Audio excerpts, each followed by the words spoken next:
എൻ്റെ യൂട്യൂബ് ചാനലിലേക്ക് ഏവർക്കും സ്വാഗതം. ഇന്നു മുതൽ നമ്മളൊരു പുതിയ കഥാപരമ്പര തുടങ്ങുകയാണ്. പ്രണയപുഷ്പം എന്ന ഈ പ്രണയകഥ നിങ്ങൾക്ക് ഏവർക്കും ഇഷ്ടപ്പെടുമെന്ന് കരുതുന്നു. കുളിരണിഞ്ഞ മഞ്ഞിൻ ശോഭയുള്ള ഒരു സായാഹ്നം, മലമുകളിൽ വെള്ളിമേഘങ്ങൾ മുട്ടിയൊരുമി അവരുടെ സഞ്ചാരപഥത്തിലൂടെ തെന്നി നീങ്ങുന്നു. ചുവപ്പിന്റെ ശോഭയുള്ള സൂര്യകിരണങ്ങൾ മലമുകളിൽ പുതിയൊരു വർണ്ണവസന്തം വിതറുന്നു. ആഷ്ലിൻ, നിന്നെ തേടിയുള്ള എന്റെ യാത്ര പരിസമാപ്തിയിലെത്തിയിരിക്കുന്നു. എത്രയെത്ര രാപ്പകലുകൾ നിന്നെ തേടി അലഞ്ഞു. അവസാനം ഇങ്ങനെയൊരു കൂടിക്കാഴ്ചക്കായിരുന്നുവോ നമ്മൾ സ്നേഹിച്ചത്? 5 വർഷങ്ങൾക്കു ശേഷം. Tea coffee coffee tea coffee. ട്രെയിനിലെ നിത്യകാഴ്ചകളുടെ ശബ്ദവിധാനങ്ങൾ മൂലം ആദിയുടെ മിഴികൾ മെല്ലെ തുറന്നു. വിൻഡോയിലൂടെ അരിച്ചിറങ്ങുന്ന സൂര്യരശ്മികൾ മിഴികളിലേക്ക് ആഗിരണം ചെയ്യാൻ ആദിക്ക് കുറച്ചു സമയം വേണ്ടി വന്നു. മിഴികൾ തിരുമ്മി പ്ലാറ്റ്ഫോമിലേക്ക് വീക്ഷിച്ചപ്പോൾ ആദിക്കൊരു കാര്യം മനസ്സിലായി. താൻ ഇറങ്ങേണ്ട സ്റ്റോപ്പ് പിന്നിട്ടുവെന്ന്. ആദി വേഗം തന്നെ തന്റെ സഞ്ചിയും എടുത്ത് ആ ജനറൽ കമ്പാർട്ട്മെന്റിന്റെ ബോഗിയിൽ നിന്നും പ്ലാറ്റ്ഫോമിലേക്ക് കാലുകൾ എടുത്തു വെച്ചു. കുറെ വർഷങ്ങൾക്ക് ശേഷം സ്വന്തം നാട്ടിലെ ഗന്ധം ആദിയെ തേടിയെത്തി. ആദി ഒറ്റ ശ്വാസത്തിൽ അത് വലിച്ചെടുത്തിട്ട് നേരെ പ്ലാറ്റ്ഫോമിലൂടെ പുറത്തേക്കുള്ള വഴിയിലേക്ക് വെച്ചുപിടിച്ചു. പ്ലാറ്റ്ഫോമിൽ അങ്ങിങ്ങായി നിൽക്കുന്ന യാത്രക്കാരുടെ രൂക്ഷമായ നോട്ടം ആദി കണ്ടില്ലെന്ന് നടിച്ചു. അല്ല, അവരെ കുറ്റം പറഞ്ഞിട്ട് കാര്യമില്ല. ഒരു മുഷിഞ്ഞ പാന്റും അതിനു മുകളിൽ മണ്ണിന്റെ നിറമുള്ള മുഷിഞ്ഞ ജൂബയും ഒതുക്കമില്ലാത്ത ചീകാത്ത നീട്ടി വളർത്തിയ മുടിയും താടിയും. കണ്ടാൽ ഒരു ഭ്രാന്തൻ ലുക്ക്. അതായിരുന്നു ആദി. യൗവനം നിറഞ്ഞു നിൽക്കേണ്ട പ്രായത്തിൽ വാർദ്ധക്യത്തിലേക്ക് കൂപ്പുകുത്തിയ മനസ്സായിരുന്നു ആദിയുടേത്.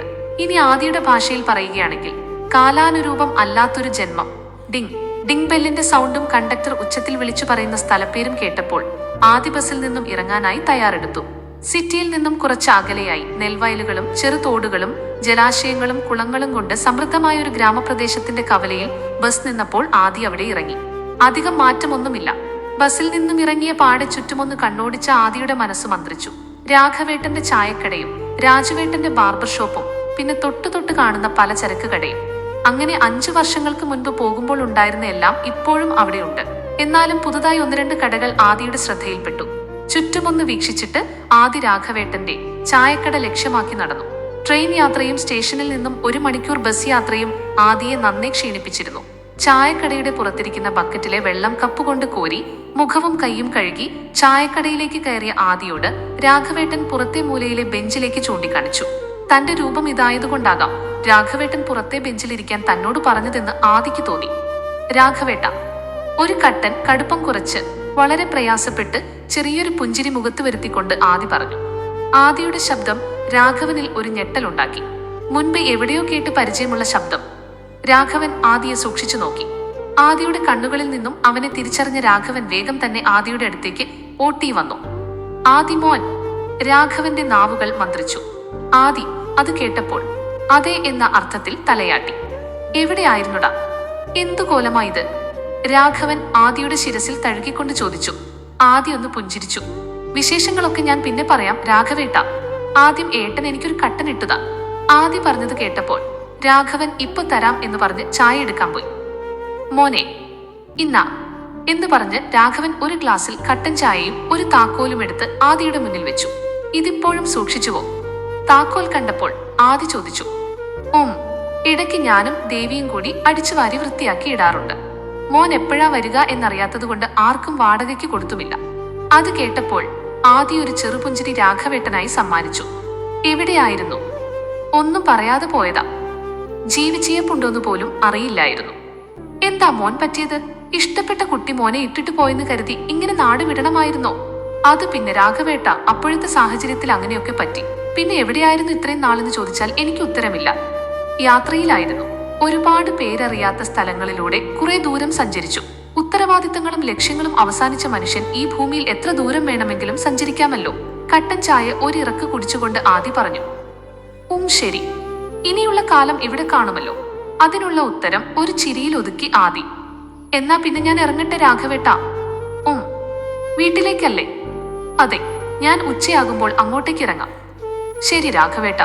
ആദി അതും പറഞ്ഞ് ആ താക്കോലും എടുത്ത് കടയിൽ നിന്നും ഇറങ്ങി. 5 വർഷങ്ങൾ. ഇവിടം വിട്ടുപോയിട്ട് അധികം മാറ്റങ്ങളൊന്നുമില്ല. ചെറിയ താറിട്ട വഴിയിലൂടെ കുറച്ചു ദൂരം സഞ്ചരിച്ച് ഒരു പഴയ ഓടിട്ട വീടിന്റെ മുന്നിലെത്തിയ ആദി ചുറ്റുപാടും വീക്ഷിച്ചുകൊണ്ട് മനസ്സിൽ മന്ത്രിച്ചു.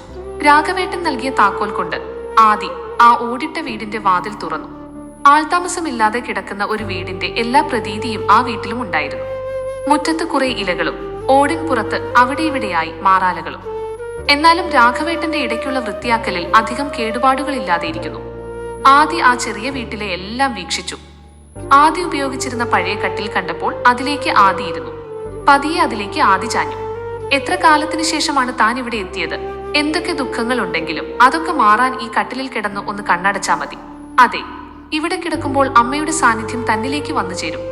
അമ്മ തന്റെ ജീവിതത്തിൽ ഇന്നോളം ഓർത്തിരിക്കാൻ മാത്രം സുവർണ നിമിഷങ്ങൾ സമ്മാനിച്ച വ്യക്തി, ജീവിതം എന്താണെന്നും ജീവിക്കേണ്ടത് എങ്ങനെയുമാണെന്നും പഠിപ്പിച്ച എന്റെ ഗുരുനാഥ. അമ്മ എന്നാൽ തന്റെ എല്ലാമായിരുന്നു.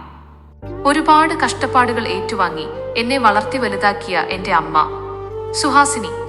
ആദിയുടെ മനസ്സ് ഓർമ്മകളിലെ ആഴങ്ങളിലേക്ക് സഞ്ചരിച്ചു. വർഷങ്ങൾക്ക് മുൻപ് ഒരു ശിശിരത്തിന്റെ നനുത്ത പ്രഭാതത്തിലാണ് സുഹാസിനിയുടെ പിറവി. പക്ഷേ ആ പ്രഭാതത്തിന്റെ മനോഹാരിത അവളുടെ പിറവിക്ക് മാറ്റുകയില്ല. അമ്മയുമായുള്ള ബന്ധം പൊക്കൽക്കൊടി അറുത്ത് വേർപെടുത്തിയ ഉടൻ ഒരു നിമിഷം പോലും വൈകിക്കാതെ തെരുവോരത്തെ ഒരു ചവർക്കുമ്പാരത്തിൽ ആ പിഞ്ചു ഓമനെ ആരോഗ്യം ഉപേക്ഷിച്ചു. ചവർക്കുമ്പാരത്തിൽ നിന്നും നാട്ടുകാർ കണ്ടെത്തിയ ആ കൈക്കുഞ്ഞിനെ അനാഥമന്ദിരത്തിൽ അവർ വളർത്താനായി ഏൽപ്പിച്ചു. അവൾ വളർന്നു. എല്ലാവരുടെയും സ്നേഹനിധിയായി. പഠിപ്പിൽ മികവ് പ്രകടിപ്പിച്ച അവളെ പ്രീ ഡിഗ്രിക്ക് ചേർത്തു ആ അനാഥമന്ദിരം നടത്തിപ്പുകാർ. അവൾ പഠിച്ചു നല്ല മികവോടെ. പക്ഷേ അവൾക്കു കാലം മറ്റൊന്നായിരുന്നു വിധിച്ചത്. പഠിപ്പിനിടയിൽ ഒരു സ്നേഹബന്ധത്തിൽ പെട്ടുപോയ അവൾക്കു മായ്ക്കാൻ കഴിയാത്ത ഒരു തെറ്റ് സംഭവിച്ചു. കാമുകനിൽ നിന്നും പനിനീർപ്പൂക്കൾ ഏറ്റുവാങ്ങേണ്ട അവളുടെ കൈകളിലേക്ക് അവളുടെ കാമുകൻ കൊടുത്തത് ഒരു കുഞ്ഞിനെയായിരുന്നു. ഗർഭം ധരിച്ച അവളെ അനാഥമന്ദിരത്തിൽ നിന്നും പുറത്താക്കി. അവൾക്കു തുണയേകും എന്ന് കരുതിയ അവളുടെ സ്നേഹിതൻ അവളെ തിരിഞ്ഞുപോലും നോക്കിയില്ല. ഏതാണ്ട് അവൾ ഒറ്റപ്പെട്ട അവസ്ഥയിലായി. എല്ലാവർക്കും താനൊരു ഭാരമാണ്. തന്റെ ജീവിതം അവസാനിപ്പിച്ചാലോ എന്ന് ചിന്തിച്ചിരിക്കുമ്പോഴാണ് അവൾക്ക് കൈത്താങ്ങായി ചായക്കട നടത്തുന്ന രാഘവൻ വരുന്നത്. രാഘവൻ അവളെ സ്വന്തം വീട്ടിലേക്ക് കൂട്ടി. രാഘവന്റെ ഭാര്യ അവളെ സ്വന്തം മോളെ പോലെ ശുശ്രൂഷിച്ചു. നന്മയുടെ കണികകൾ ബാക്കി നിൽക്കുന്ന മുഖങ്ങൾ കണ്ടപ്പോൾ അവൾ ജീവിക്കാൻ തുടങ്ങി. അങ്ങനെ മാസങ്ങൾ കടന്നുപോയി. സുഹാസിനി ഒരു ആൺകുട്ടിക്ക് ജന്മം നൽകി. അവന് അവളൊരു നാമവും ഇട്ടു, ആദി. രാഘവന്റെ പരിചയം വെച്ച് സുഹാസിനി ഒരു പ്രിന്റിംഗ് പ്രസിൽ ജോലിക്ക് കയറി. കുറച്ചു നാളുകൾ കഴിഞ്ഞപ്പോൾ രാഘവന് ഭാരമാകണ്ട എന്ന് കരുതി അവൾ ഒരു വാടക വീട്ടിലേക്ക് മാറി. ജോലിയും ആദിയുടെ പഠിപ്പും വീട്ടുജോലിയുമായി സുഹാസിനി ജീവിതം ആസ്വദിക്കാൻ തുടങ്ങി. വർഷങ്ങൾ കഴിഞ്ഞു. ആദി വളർന്നു. അവൻ ഡിഗ്രി കംപ്ലീറ്റ് ചെയ്തു. ഇതിനോടകം അവരുടെ വാടക വീട് അധികം ബാധ്യതയില്ലാതെ സുഹാസിനി ഇത്രയും നാൾ ജോലി ചെയ്തു സ്വരുകൂട്ടിയതൊക്കെ കൊണ്ട് ആദിയുടെ പേരിൽ വാങ്ങിച്ചിരുന്നു. അങ്ങനെ സന്തോഷത്തോടെ പോകുമ്പോഴാണ് അവരുടെ ഇടയിൽ വിധി എന്ന വില്ലൻ കയറി വരുന്നത്. ആദിയുടെ പഠിപ്പ് കഴിഞ്ഞു ജോലി അന്വേഷിച്ചുകൊണ്ടിരിക്കുന്ന സമയം. ഒരു വെള്ളിയാഴ്ച. അന്ന് ആദിക്ക് അവരുടെ ഗ്രാമപ്രദേശത്തിന് കുറച്ചകലെയായി ഒരു ഇന്റർവ്യൂ ഉണ്ടായിരുന്നു. രാവിലെ തന്നെ അമ്മയുടെ പക്കൽ നിന്നും ആശീർവാദവും വാങ്ങി അവൻ അവിടേക്ക് പുറപ്പെട്ടു. ഏറെ നേരത്തെ കാത്തിരിപ്പിനൊടുവിൽ ആദി ഇന്റർവ്യൂ ക്യാബിനിൽ എത്തിപ്പെട്ടു. ഇന്റർവ്യൂ അറ്റൻഡ് ചെയ്തു. ഈ കഥയുടെ ബാക്കി ഭാഗങ്ങൾ കേൾക്കാൻ ദയവായി ഈ ചാനൽ സബ്സ്ക്രൈബ് ചെയ്യുക. വീഡിയോ ഇഷ്ടപ്പെട്ടെങ്കിൽ ലൈക്ക് ചെയ്യാനും കൂട്ടുകാർക്ക് ഷെയർ ചെയ്യാനും മറക്കരുത്. എല്ലാവർക്കും നന്ദി.